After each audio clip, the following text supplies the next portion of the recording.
shifting from right to left. Play action to that side. Rolling right, looking. Fires in the end zone. Gonna be caught. Touchdown. That's a tight end from 15 yards out. Welcome to the Bowl Season Stories Podcast, Season 3, Episode 7.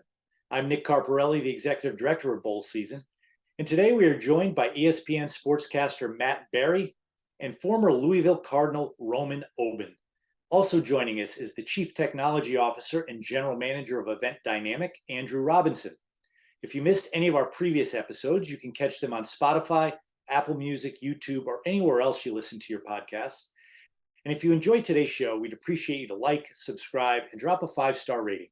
And as always, you can follow all the Bowl Season news on our website, bowlseason.com, and on social media at Bowl Season. Today's show is brought to you by Sport Radar, reimagining immersive experiences for sports fans and bettors. Our first guest is a graduate of Arizona State University. He's been a co-anchor for ESPN SportsCenter since 2013 and also hosts its College Football Saturday studio show. He's received 11 Emmy Awards and 3 Edward R. Morrow Journalism Awards. Please welcome to the show, Matt Barrie. Matt, thanks for joining us. Hey, Nick, good talking to you, man. Anything for college football. It's the best time of year. And in fact, I'm coming to you from Myrtle Beach, just a short drive from Conway, South Carolina, getting set to call the Coastal Carolina-Georgia State game Thursday on ESPN. Excellent. Well, we know you're a college football junkie. We'll talk about that in a little bit. I want to go back in your career a little bit. You've been at this a long time. But prior to your 10 years that you've been at ESPN, you were a local sports anchor for 10 years in various locations, all these metropolises, Lawton, Oklahoma, Columbia, South Carolina, Wausau, Wisconsin, Dallas, Texas. Tell us about those early stops in your career. What did you learn, and how did they prepare you to be a SportsCenter anchor?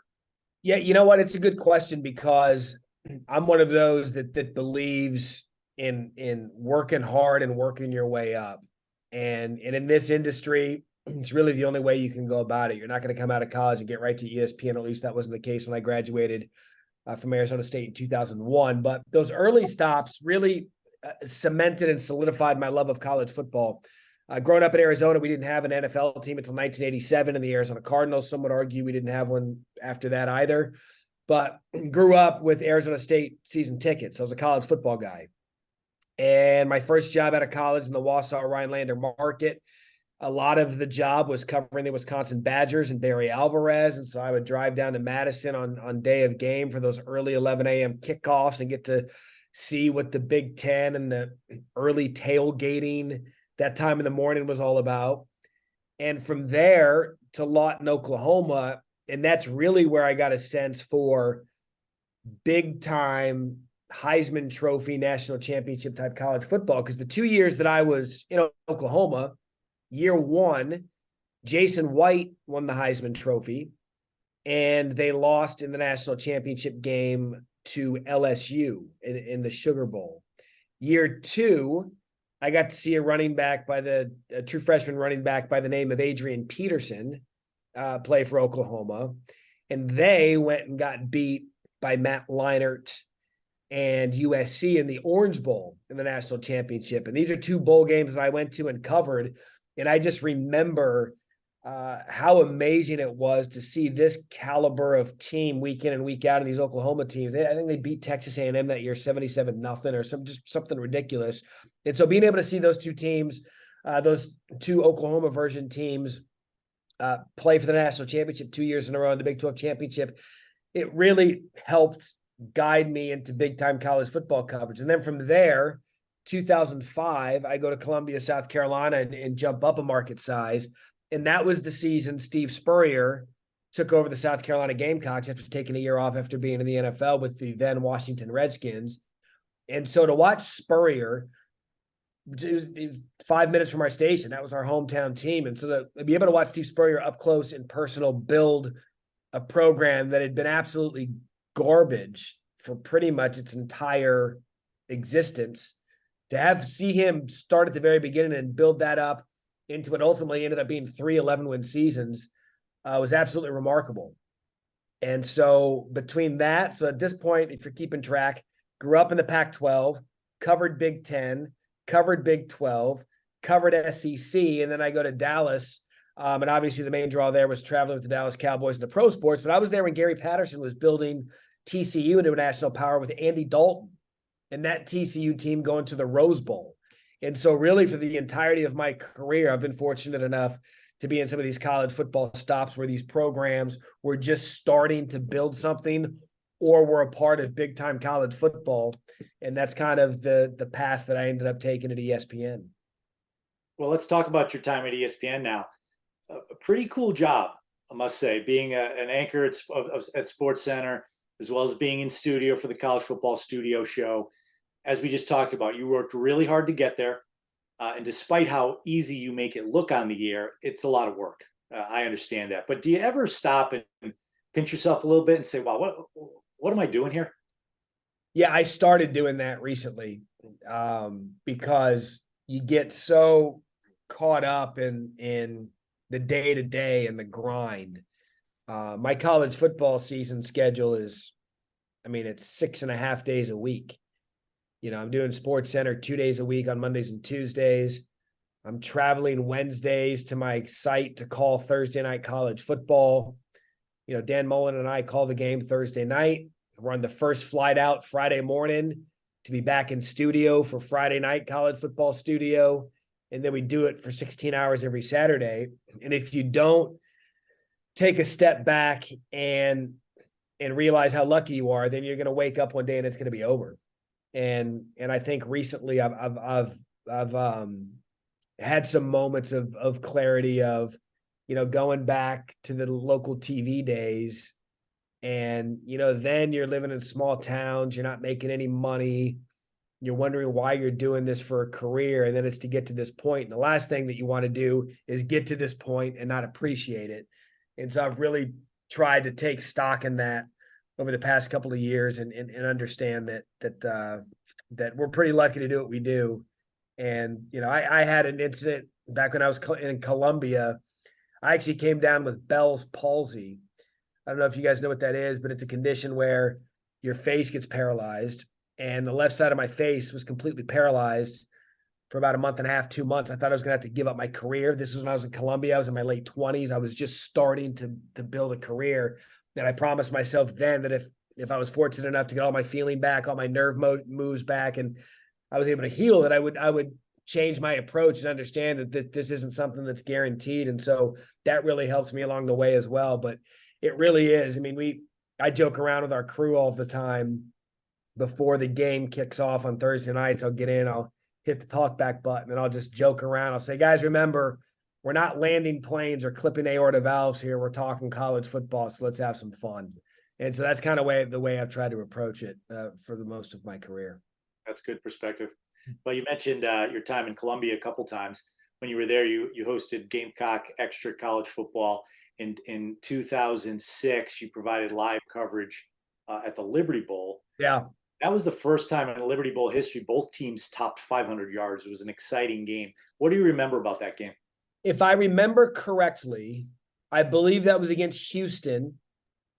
And I believe Kevin Cobb was the quarterback for I believe it was Art Briles, I believe, was the head coach then. It was Briles or Sumlin, one of the two. But anyway, yeah, look, again, South Carolina's bowl existence was none, zero, zilch. Like they didn't have anything. And so to be able to watch him, Spurrier, build this program into taking them to bowl games and making it entertaining, and the Spurrier offense, and I think Blake Mitchell was the quarterback then, and just being a part of South Carolina history. I grew up, we can get to this in a minute, but with some bowl games I've been to, but to be on that side of it when Steve Spurrier was coaching and trying to build this thing into something, to see how passionate South Carolina fans were. Remember, and I don't mean to insult anybody by saying this, but a decade ago, bowl games mattered, right? There weren't opt-outs. There wasn't any of that. It was like you play for the bowl game for your program, your town, and your team. And I was a part of that with South Carolina, and it was special. Now, you label yourself as a college football junkie. As such, I'm sure you watched a number of bowl games, probably watched kid growing up, had certain emotions about that, covered a lot. Any that come out in your mind? Maybe I'm going to ask you, rank your top 3 bowl game memories or experiences that you've had. Yeah, it's so growing up in Arizona, we have the Fiesta Bowl. That's the bowl game of my youth. And I'll never forget, I was a waiter at this diner in Scottsdale. I was a high school kid. And I get a call, the guy that owned the place is like, "Hey, I know you're a big sports guy, big college football guy. I have 2 extra tickets to the national championship game tonight between Florida State and Tennessee. Do you and your dad want to go?" Well, hell yeah, I want to go. And that was the game, of course. T. Martin was the quarterback of Tennessee, not Peyton Manning. Peyton Manning couldn't give to the national championship, but T. Martin could. Year after, right? 1998, that must have been. Yeah, that team was loaded. I believe Peerless Price was the receiver and Jamal Lewis was at running back. I mean, that Tennessee team was loaded.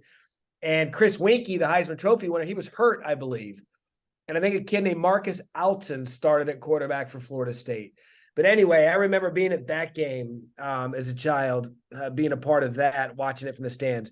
Another Fiesta Bowl that I was at the Nebraska-Florida Fiesta Bowl when Tommy Frazier went nuts on Steve Spurrier. I was there when Notre Dame had Ron Paulus at quarterback. So those are some of my favorite childhood memories. My biggest bowl game heartbreak, and to this day, if it's still on ESPN Classic, I'll either throw the remote or cry. It was the Rose Bowl 97, Ohio State, Arizona State. We were there, and we were sitting in the end zone where Jake Plummer scored the go-ahead touchdown, the touchdown that we thought was going to win us the national championship.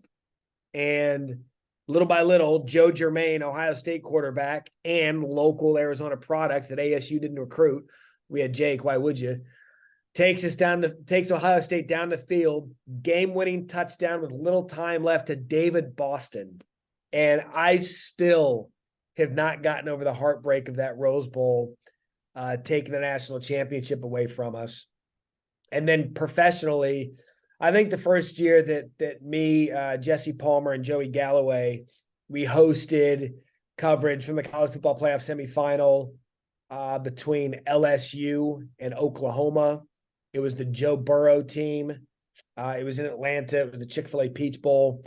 And just to kind of take stock in my career from where I was doing these bowl games as local TV to being on the set and doing halftime and the pregame show to the college football playoff semifinal was incredible. And look, bowl games have always been a big part of my life just because of the time of year they are. And those are some memories that I have of it. Let's talk about bowl season a little bit more. You alluded to the fact earlier that the place that a lot of bowl games have on the college football calendar has changed a little bit over time. But we believe pretty strongly, and all of our partners at the conferences across the country agree with us that bowl games are still really important, right? The 12-team playoff that's going to start next year is going to be really exciting. Like we're all looking forward to that. But there's 133 institutions that play college football. Only 12 get in the playoff. A lot of them on a regular basis can't aspire to be there. But to have something to strive for, to have an opportunity to play in the postseason, to have that experience for the student athletes and go to a unique destination for a handful of days. You mentioned that you're calling the Coastal Carolina game. You see what that program has done in recent years. They haven't been in the playoff, but really cool thing that they've accomplished and that they're building, and they were rewarded by these bowl games. What role do you see bowl season continuing to play in college football's postseason as a complement to the CFP? I mean, the game that I'm calling tonight is a perfect backdrop for this because Coastal Carolina, off memory, I believe their first year in FBS was 2017. And I believe the first year of Georgia State FBS was 2010, 2013, somewhere around there. But either way, I think 2013. Either way, these guys aren't going to the college football playoff. But getting to a point where they can play in a bowl game to celebrate this season that they have and have bowl trophies in their facilities means everything. I mean, here's the facts. The odds of going to the NFL are slim. Really, really slim. The percentage of player that can go to that next level is very slim. Head coach at Coastal Carolina, Tim Beck, was talking to us yesterday and said, I've got guys that love football. that love to play college football. And it's not knocking them, but they're not a bunch of 4- and 5-star guys at the Alabama, Georgias, LSU's, Ohio States that are going and aspiring to be NFL players. They just love playing college football. And that's where the bowl games come in, because bowl games are meant to be a celebration of a season. And it's meant to bring two teams together that might not otherwise play in some of these great bowl cities that we travel to, in some of these great, all of them, the great bowl committees that put on these bowl games that work tirelessly for a year to make sure that it's a great event for that city and those fan bases. And they're every bit of the fabric of college football. And what a lot of these seniors, most of them who aren't going to the NFL, they've been playing football their whole life. That's it. The last game they're ever going to play. That's right. And doing it one more time with your team. I mean, look, we can get in hot water working in college football at ESPN and making a comment about guys opting out or not playing and this, that, and the other and getting ready for the NFL, because people are in this mindset of, hey, go get yours. But at the end of the day, I mean, if you're Grayson McCall, who's been quarterback at Coastal Carolina for it seems like a decade, you bet he's going to want to play one more game with his program and go out a winner. And I think that's the one thing that we've lost over the years of how special it is to go to these bowl cities. The players get their swag bag. They're doing all the barbecue challenges and all the fun stuff, whatever the bowl might be, and playing one more time. And I called the Music City Bowl last year with Lewis Riddick. We had Iowa and we had Kentucky. Will Levis obviously opted out. But a guy like Jack Campbell, who played linebacker for Iowa, he played and was a first-round draft pick because he just loved Iowa football that much. He wanted to play in one more game with his guys. And I think that's what makes bowl games special. And I really, really hope that the expanding playoff and everything in between doesn't damage the fabric of these postseason games. Because when you think about college football from its existence, from when I started growing up until now, it was always get to the Rose Bowl, get to the Fiesta Bowl, get to a bowl game. And I don't want the sport to lose that. Shifting gears a little bit, it's clear your affection for your alma mater. You've mentioned Arizona State a few times. In reference to that, you once said, if you pick the right university, there's no question that it can help change your future. Can you elaborate on that statement a little bit and maybe tell us how that specifically pertains to student athletes who might choose Arizona State or any school? Yeah, for me, it was what I wanted to do for my career. I grew up playing sports, but I've been the same size since I was 13 years old. So I knew that I wasn't going to go play college sports, but I love sports. I understand sports. I've been around it forever. And so for me, Arizona State, it was right up the road. I was born and raised in Scottsdale. It was in Tempe. But moreover, they had the Walter Cronkite School of Journalism. And I knew some of the alums that have come out of there. And I knew that if I got myself into a good journalism school with a good opportunity to succeed, that would bode well for me in my career. And so I think for me, it made sense to go to Arizona State. I grew up loving Arizona State and it ended up working out for me. And then, for players and athletes, now it's all muddied by the NIL waters of where they can get the most NIL. But I'll bring up Grayson McCall again because he was recruited by everybody this offseason to leave Coastal. And he was like, you know what? I'm good. I love it here. I love playing for Coastal Carolina. And ultimately, you have to find the right place where it feels like home or it feels like it fits. I've always been the believer with regard to some of these recruits. If you're good enough to go to the NFL, the scouts are paid to find you. And even then, Brock Purdy was the last pick in the NFL draft. He's the starting quarterback for the San Francisco 49ers, who were 2-0. So even if the scouts screw up and draft you in the very last pick, if you're good enough to play in the NFL, you're going to play in the NFL.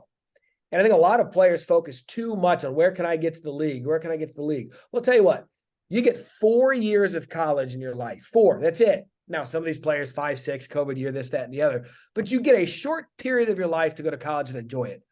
Find the place where you're going to go enjoy it. Find the place where you believe that's going to lead you to the best thing that you want to do for your career. Because, I guarantee anyone that you talk to or anyone that's associated with this, if they go back to college for just a year, they would do it. And so find the place that's going to be fun for you, rewarding to you, memories to you, and stop and just wash out all the other garbage and really get down to what's going to matter most when you're looking back on your life 20 years from now. Speaking of which, how many guys, Matt, 20 years after they graduate, look back and say, boy, I'd give anything to play one more game versus somebody looks back and say, boy, I wish I didn't play in that bowl game. I wish I skipped it. You don't hear that too much. No, because the NFL career is so short, and no one's saying don't aspire to your dream if your dream's always been in the NFL. But we saw it, and I hate bringing this up, but look at Nick Chubb on Monday night. I mean, this kid's 24, 25 years old. We don't know if he's going to play again. How short, like the window to succeed in that league is so small. You don't want to look back after your playing career is over and have any regrets. And unfortunately, we live in a society that's right here, right now. Gimme, gimme, gimme, gimme, gimme. And I don't think any of us, the present company included, look further down the line. And we focus too much on what's good for me right now. And maybe at the end of the day, 5 years from now, that probably wasn't the best decision. Yeah, agreed. Last question for you. You've reported on a lot of interesting events throughout your career, none more interesting probably than the Scripps National Spelling Bee. We're going to have a little bit of fun and test your spelling skills. But before that, how was being a host for that event? That must have been a lot of fun. No one believes me when I say this. It was my favorite assignment at ESPN in the 10 and a half plus years I've been here. It was so much fun to be able to host that for 2 years. And the kids, it is. I mean, being in that room, and our set was always, it was up top with the ballroom and the seats and the stage behind us. You know what's going on. We had the year where I think 8 kids won it because they couldn't knock these kids out in the playoff rounds and the sudden death. They couldn't knock them out. And so they kept going. And we know the word list and the level of the word list. And Paul Loeffler was our analyst. And he's like, Matt, you have no idea how deep they are in the word list, and these kids can't be beat. And so finally they said, hell with it. You guys beat the dictionary. Congratulations. You all win. But it was a great event. All right. I'm going to throw a word at you. Okay. You could spell it. And if you need it, I'm not Matt Barrie hosting this event, but I am prepared with the definition, and I could use it in a sentence for you if you need it. Love it. Okay. I'll use all stuff necessary. All right. The word is succedaneum. Succedaneum. I would love the definition. A substitute or replacement, usually for medicine. Okay. Succedaneum. Okay. Succedaneum. I know this is good for a podcast when there's silence. All right. Succedaneum. Succedaneum.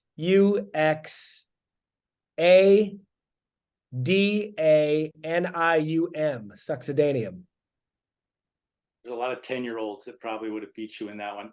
There's probably about 4 spelling errors in that one. I hate to tell you. Really? Well, that's why I was hosting. It's exactly SUCC CC EDANEUM. Whatever. Look, that's why the kids are smarter than me. Hey, that's not how you make your money. Everybody's got their strengths. SUCC makes sense now, but you look at like medicine bottles. There's a lot of X's on there. Yeah, that's true. Yeah. Well, either way, Matt, thanks so much for your time. You're it's a pleasure watching you on SportsCenter covering college football. You have great energy. Really appreciate everything you do to promote the game of college football. You're really an asset to all the viewers who watch it, and appreciate you being on the show with us. Anytime, and thank you guys for getting bowl stories out there, because again, it's a heartbeat of our sport. And my apologies for my hotel in Myrtle Beach backdrop, but that's what we got today. Yeah, no, very appropriate for your job on a Thursday night. Thank you. Take care. The forecast for this tax season? It's going to rain refunds, lots of refunds. File for less and get more with TaxAct, the official tax filing software of bowl season. Go to taxact.com to get started today. Our next guest played 12 years in the NFL, including a Super Bowl championship in 2003 with the Tampa Bay Buccaneers. This former two-sport athlete at the University of Louisville currently serves as the NFL's Vice President of Football Operations. Please welcome to the show, Roman Oben. Roman, thanks for joining us. Thanks for having me, Nick. How's everything going today? It's going well. It's good to see you, my friend. I wanna start out by going way back to your childhood. When you were 4 years old, you moved from Cameroon to Washington, D.C. with your mom. I know that was a long time ago, but what do you remember from those early years, and what was it like to make such a major cultural change at such a young age? I can't imagine that was easy. Well, I remember just being sick. I was, like pre-kindergarten or something like that. I just remember being sick because I came here in January, and obviously the weather in Africa is very warm all throughout the year, but just not liking the cold and just kind of being homesick and missing my grandparents. My mom was trying to finish school, and so I spent a lot of time with my grandparents back then. So, coming to a new country, single mom, that whole thing was always had its own challenges growing up in an urban environment. But like, I remember just the cultural part of it for me was like learning how to speak English. And I remember all the jingles from all the TV shows like Happy Days and all that stuff. And I remember like I actually learned how to speak English like watching television. So all those 80s TV shows, I remember Barney and Miller, Taxi, all those jingles were still in my head as a kid. But like that's how I kind of remember that part of my childhood. That's interesting. That as a teenager, you worked concessions at Redskins games. Now, although you never got to play in that same stadium where you worked, I think it was RFK Stadium. Was there ever a moment when you were in the NFL where you kind of looked around and said, I made it? When you played the former hometown team for the first time, saying, wow, I used to work there in one capacity, and now look what I'm doing. It's funny because I would just get cursed out by the concessions manager because I would always cash out at the end of the third quarter. And so I can watch the game. And in the 80s, the Redskins, obviously they were called at the time, were pretty good. And so I remember playing for the Giants. My rookie year was the last year of RFK Stadium. I was a rookie. I didn't, play special teams. So one of the game I didn't dress. And I remember pulling up the buses and seeing the people that were concessions. You have to show up with your badge like 11 a.m. 2 hours before kickoff. I remember the manager, like just him yelling at some teenager for the same thing he was probably yelling at me for, 10 years before or however many years ago was that. So it was just, I got a chuckle out of it. And I wasn't able to like walk over and say, hey, remember me? Good to see you. But I just kind of, we're getting ready for a game. So, but I'll never forget that. And then obviously the next year FedEx Field opened in 97 and it was a different, chain of events altogether. But going home and having to buy all those tickets and going through that whole process was always, it was always nostalgic because like every kid growing up in a major city wants to play for that team, just like any kid growing up down in Alabama or wants to play for Alabama, or a kid in Atlanta wants to play for the Falcons, but you just never see the reality of it until it happens. And then at that point, your family's happy for you, but you got a job to do. So it was always awesome, playing Washington or even playing Baltimore because your family, was able to come in large numbers. So I remember those ticket prices. Real quick, FedEx Field was the first $100 ticket when the stadium opened in like 97. Wow. Now every ticket's like $250 bucks. $100 is cheap now. Yeah, so it's you get 25 tickets. That's $2,500 off your next paycheck. But you want your family to see you play live and stuff. So that's all good.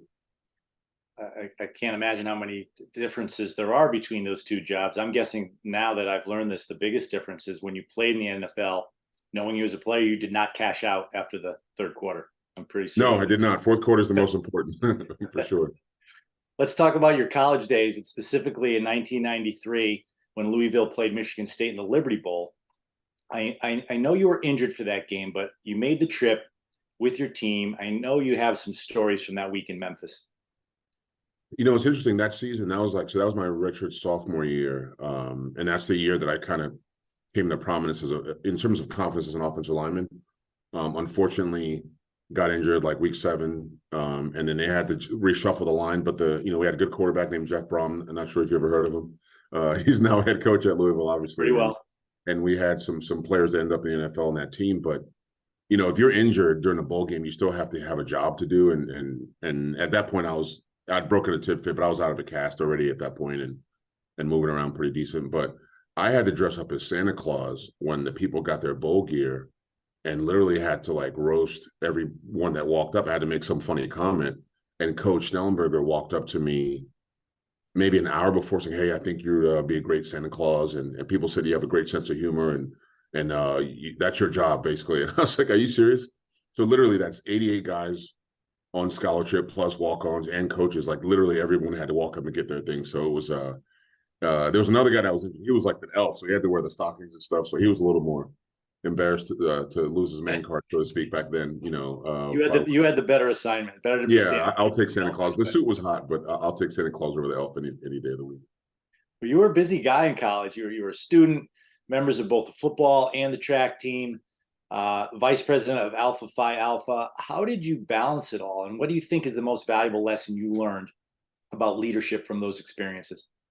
I think walking into college, I went to Gonzaga in DC and then went to Fort Union Military Academy for a year of prep school. I was always really active, and I think it was important to me to just create balance, because you're only focused on football on the field 2 hours a day, however many lifting meetings.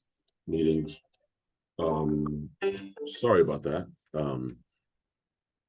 You're only focused on football a certain amount of time a day, and obviously academics, you have to weave all that in. But I think being involved civilly, like civil involvement, civil engagement, volunteering. When I was in junior high school, I was exposed to the Alpha chapter at Howard University. They would do like the step shows, and they did a lot in the community. So, and I thought it was only limited to Howard University. So when I got to college, I was like, oh man, they have a chapter here too. And there were 3 or 4 guys on the team that were Alphas as well. So it was pretty cool. And I think a lot of football coaches don't want players to be on the team and join a fraternity because of fraternity pranks, and I get injured or doing something stupid. So I always made sure there was balance in terms of things that I would do. And obviously you don't ever want to put yourself in a position to get in trouble or anything on campus or doing something silly. But it gave me the balance that I needed, because I always was involved, and I was in the first student athlete activities board. I think they call it SAG now. I mean, they still have it.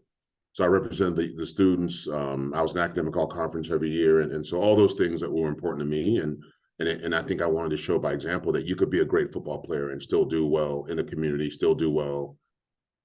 Make sure you have friends in your class that aren't on the team.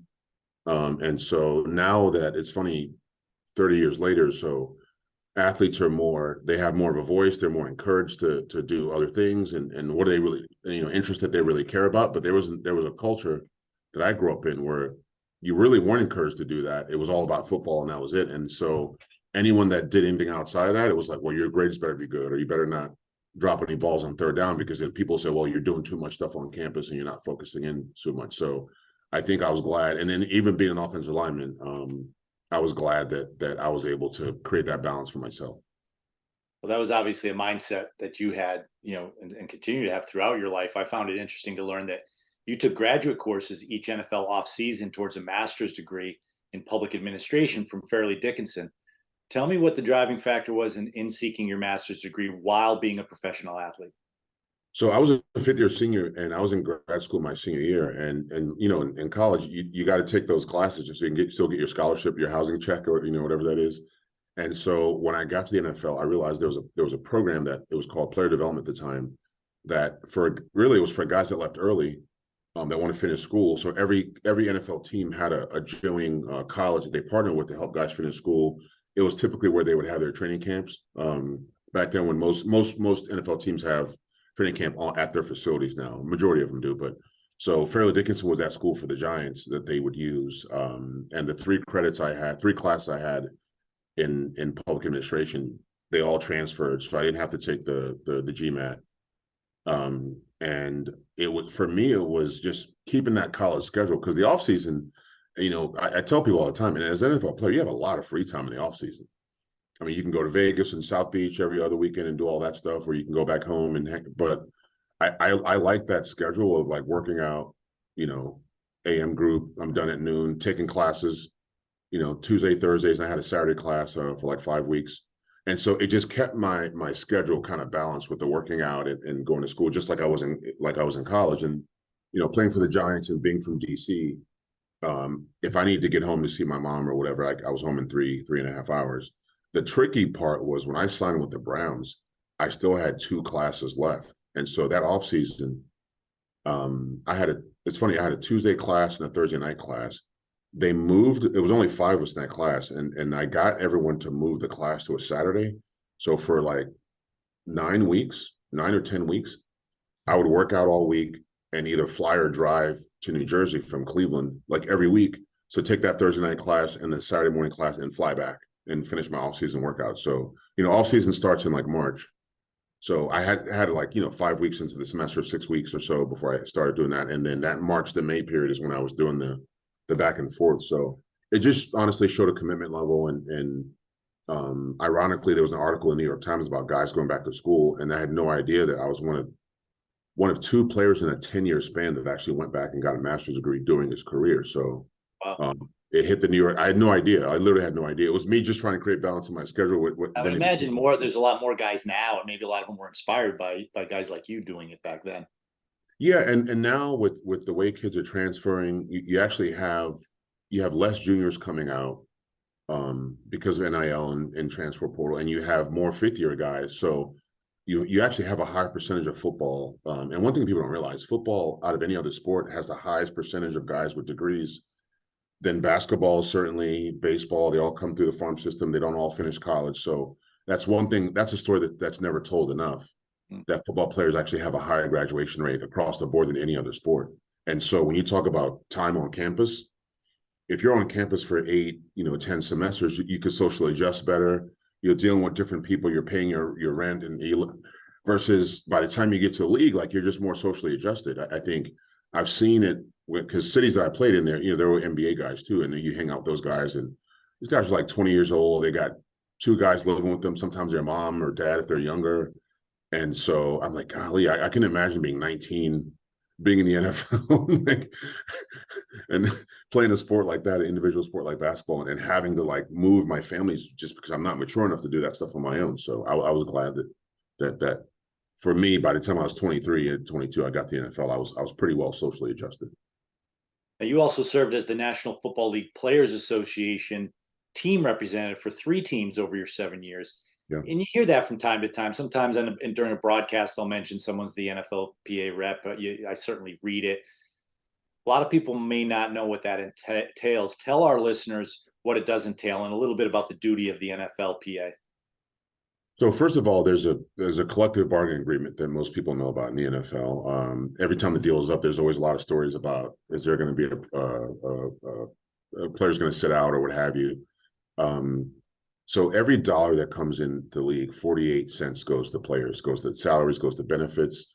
And so as a player rep, it was my responsibility on the team to just let them know what their benefits were, or if someone had to file an injury grievance against a team, or just any administrative information. And I think for me, it kept, even within as an NFL player, it just gave me a responsibility that was bigger than just the job I was doing. Because some guys have questions and some guys don't. I mean, most adults don't read all their insurance stuff, or, unless you owe a bill, then you're all right, how much do I owe and why? But it was important to me to just use my resources and be a vehicle for guys in the room, in the locker room. And I was always voted on.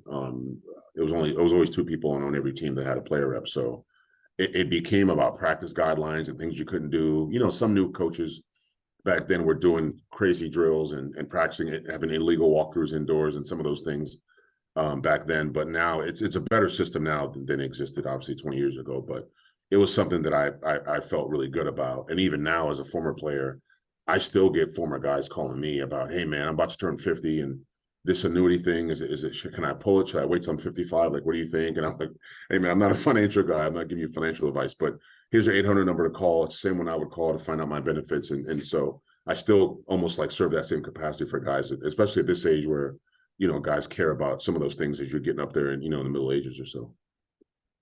You've been a part of some major discussions surrounding sports and their larger societal impact. Do you have any thoughts on the societal impact of college football specifically? Well, I think if you look at the context of, I don't really plug a lot of books, but there's a book now, I read it, it's called Common Enemies, and it talked about the transformation of college sports in the 80s through Georgetown basketball and Miami football. And talked about what was going on at the time, the crime and some of those things, and how that in the racial transformation and what led to like the Fab Five in Michigan and you know, the celebrating and all those things. And so it's, I think growing up in a cultural environment that that breeded like players not having a voice. I'm glad players like have a voice now. And what was the second part of that question? I'm sorry, that you asked. No, it's just about the societal impact of college football. And so, I think there's two voices here. There's one that says, you know, the shut up and dribble term that you've heard, and players shouldn't speak up for political things and things. I mean, I think culturally things have gotten politicized, and any opinion becomes a political opinion. But I think it's a badge of honor that you have as a pro athlete, that you're not just a person on the field. I think there's a place where you just have to have balance between, if this is important to me, if I'm from, I don't know, Jackson, Mississippi, or you know, wherever, and there's things that are important to my community, and I'm raising money for that, I'm raising awareness for that, and because at some point football's going to be over, and I'm still going to have to deal with issues in my community. You don't ignore those things because you're a pro athlete. So I'm glad that a lot of athletes now are bringing awareness to things that are just important to them, because I think sports does play a role. Sports was always considered the distraction from your week, and look forward to the Monday night game or look forward to Final Four or what have you. But I'm glad that athletes, you know, at least understand their voice, that they can exercise. They can all volunteer and do some community service. They can all, you know, do something. I just think because of the way the country is consuming information, it's almost like, well, we don't want to hear that because you need to just play sports. And I don't agree with that. I think athletes should use their voices for good and for meaningful purposes. Last question for you. Your career is obviously revolved around football, and it continues to be. Tell me about your current position as the Vice President of Football Operations for the NFL. Thank you. I came to the league in 2015 as Director of Player Health and Safety, and we were tackling kind of the concussion issue and doing the research around, you know, why kids aren't playing, and, you know, what's the negative narrative and how do we combat that with how the game has evolved. And so that kind of evolved into, you know, youth high school strategy and into the more broader football development. So I help lead the college outreach initiatives, how we educate players on college campuses in locker rooms about eligibility and leaving early and things like that. You know, I'm the liaison for the league as far as like the All-Star games, the Senior Bowl, East West Shrine Bowl, you know, the combines, you know, focusing on player experience and just the business strategy behind these initiatives. I'm sure you've seen a lot of girls flag initiatives from the NFL standpoint, and getting girls hopefully as a sanctioned varsity sport in many states. So strategically, I'm behind the scenes on leading a lot of that strategy of just from our building's perspective. So it's good work. It allows me to use the range that I, you know, had as a college student. I was an econ major and a public admin major. You know, they always tell people there were no sports admin back in the 90s and 2000s. You either had to go business school, communications, education, or what have you. But it allows me to use like all the things that I've done, just process wise and just paying attention to things that are going on. And I brought it all to use in this role. And I think it's an important role. And I'm glad that I'm able to serve in that capacity off the field after my football playing days. Well, Roman, we really appreciate your time. You're a really interesting guy. I've enjoyed your stories. I think what I enjoyed the most is seeing your personality come out. I got to tell you, the first time I met you was a more serious setting, and when you have a relaxed face, it's a mean looking face. I remember thinking to myself, God, if I was across the line from this guy, he's got the edge right before the ball's even snapped. So I don't know. No helmet, no eye black today. So I'm all smiles, all good. Well, we really appreciate your time. Thanks for everything you do for the game of football. Thanks for all your mentorship. You're really an asset to the game and all the people that are around you, and really appreciate you joining us on the show. No, my pleasure. Anytime. Thank you so much. Thank you. All right. Our next guest is the Chief Technology Officer and General Manager for Event Dynamic. Please welcome to the show, Andrew Robinson. Andrew, thanks for joining us. Thanks, Nick. Good to see you. Andrew, you and I are both big college football fans. It's easily the second most popular sport in the U.S. behind only the NFL. So much goes into the fanfare of a college football game day, the tailgating, the student section, the band, the school colors. You've been to a lot of college football games. Explain what the atmosphere is like for you personally and the emotions you feel when you walk into a full stadium on game day. Yeah. Thanks, Nick. I mean, just kind of in short, it's the best. right? So like I went to the LSU Alabama game last year in Baton Rouge, and it was my first game ever in Baton Rouge. I don't know if you've been to that stadium or seen that environment, but the atmosphere is absolutely incredible. And it's everything, right? It's the people, it's the food, it's the tailgate, as well as that in-game experience. And I gotta say, it was a lot of fun. I had never been, so I was eating things I'd never heard of, like jambalaya and boudin balls, like things that I actually didn't even know what they were when I was eating it, but it was incredible, right? And all the people were so energetic. They're so excited just to be there, just to root on their team.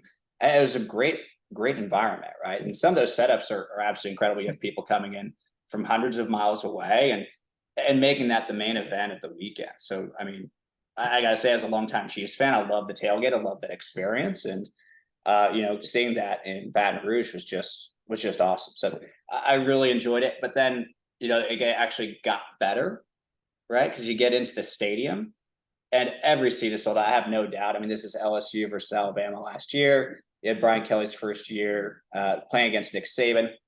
Obviously, you have a history there, right? Where it's really, really a big deal for LSU fans and Alabama fans too, right? So just an incredible effort by both teams. The game was awesome. I was watching it, and everybody's just losing their minds. It's going back and forth, and of course, LSU goes for 2 at the end and wins the game. You should have seen the place. I mean, grown men are running around screaming their heads off, like adults, people that you're looking at, you're like, who are these folks that are just screaming, yelling, running onto the field, storming the field at the end of the game? I mean, it was amazing, right? It was the experience beforehand, the actual environment during the game, which is, I mean, it's unparalleled. It's Saturday night in Death Valley. Like you really can't beat that kind of experience. And then that sound, right? So the second that Mason Taylor catches that football and wins the game, absolutely incredible. So just, I mean, honestly, incredible experience all around. Well, not a surprise to hear that the Alabama LSU game was a sold out with that kind of atmosphere. That doesn't always happen everywhere. Filling the stadiums is becoming more and more of a challenge across all types of sporting events. So much competition for the entertainment dollar. And let's face it, the television options have made it pretty easy to simply sit at home on your couch and watch the game. So there's a lot of pressure on event organizers to generate enough revenue to put on the event in the first place. But then in addition, to create the type of in-stadium atmosphere that we all want to see. At Event Dynamic, you utilize artificial intelligence technology to optimize the ticket prices for live events in an effort to maximize the revenue and increase the attendance. Tell us how you do that, and what are the benefits to both the event operators and the fans? Yeah, that's right. Today, I mean, there's more competition for folks' attention than ever, right? So the question is, how do you find those fans and bring them into your stadium? At Event Dynamic, we would say that perfect pricing goes a long way to helping that out. We use artificial intelligence, as you're saying, to price tickets, and it can go a long way to helping create that experience. So just a little bit of backstory. We were started in 2018 to try and give more control back to those event operators. Because in some cases, those really, really big events, those tickets might have been underpriced, and there was room for arbitrage. There's folks buying those tickets, marking them up, and everybody sees them on StubHub, and they're like, oh my gosh, look at those prices, right? So you see things like that. You also see some events where perhaps there was lesser demand, and you have kind of the opposite effect. And in either case, you have an ability to either maximize for revenue or push for more attendance using our technology, right? So enter Event Dynamic. We're going to optimize for those two things. We're also going to price season tickets as well to try and make that difference. Because let's face it, the games all have different values. You're absolutely right pointing out LSU Alabama. That is a pretty easy sell. Everybody knows that's going to be a big game. Everybody's expecting that to be a big game, and every year. But some of those week 0 games, some of those other games where you just don't have the same matchup, the fan base isn't necessarily going to get as excited. It is a harder pitch, right? It's harder to get folks in the stadium. That's where pricing can come into play to help map that. You even see it in the bowl games too, right? So like a New Year's Six bowl might have a better matchup one year than the next year, right? It all changes, and changes with the story arc of every team, right? Because some teams have won multiple championships. Some teams haven't been to a championship, haven't been to a playoff in so long. There becomes this pent up demand that can really, really explode. I mean, just look at like a Colorado, right? You think about that. If they go to a bowl game, like what bowl game they go to this year, I mean, I think everybody's rooting for them. I think everybody wants to see them because that would be just an incredible experience, incredible ticket. It's been a while since they really had this kind of enthusiasm behind them. So those values are going to change dramatically. That's why you need artificial intelligence pricing your tickets. I can give a couple more examples. I mean, you look at like University of Kansas last year, they start off and they win, I think it was 4 games in a row after having had, some challenging seasons before that. The demand exploded for that product, right? It's absolutely incredible. And pricing moved to map directly to that demand. And it was extremely, extremely successful season for those folks. We saw with the Fiesta Bowl as well last year. The TCU gets announced, and on that announcement, the incredible just demand and amount of people that are watching the Selection Sunday broadcast. What do when they see that, hey, TCU's in it, because Michigan was already decided before? Well, they go out, they buy tickets. They go buy tickets immediately, and that's why you need a system that's constantly optimizing those price points to bring as many fans in across the entire stadium as you can. And it's not just those high demand games. You have those scenarios, but you also have these other scenarios where maybe you're pushing for attendance. We optimize for that too, because we understand that there are those different goals and different pressures that are being put on organizations. Well, Andrew, we really appreciate that insight. So much goes into the business of sport. People watch the great game on TV, but the atmosphere plays such an important role. And what you guys do to enhance that game day atmosphere is really a really big part of the game. So we appreciate your time today. We appreciate your insight. We appreciate everything you do to enhance the game of college football. So thank you, Andrew, for joining us. I appreciate it, Nick. Take care. Well, that'll do it for this week's podcast. Today's guests were brought to you by Tap It. Understand how going cashless builds loyalty, engages fans, and boosts your bottom line. If you missed any of our past episodes, you can catch them on Spotify, Apple Music, YouTube, or anywhere else you listen to your podcasts. And if you enjoyed today's show, we'd appreciate you to like, subscribe, and drop a 5-star rating. And as always, you can follow all the bowl season news on our website, bowlseason.com, and on social media @bowlseason. Thanks for listening.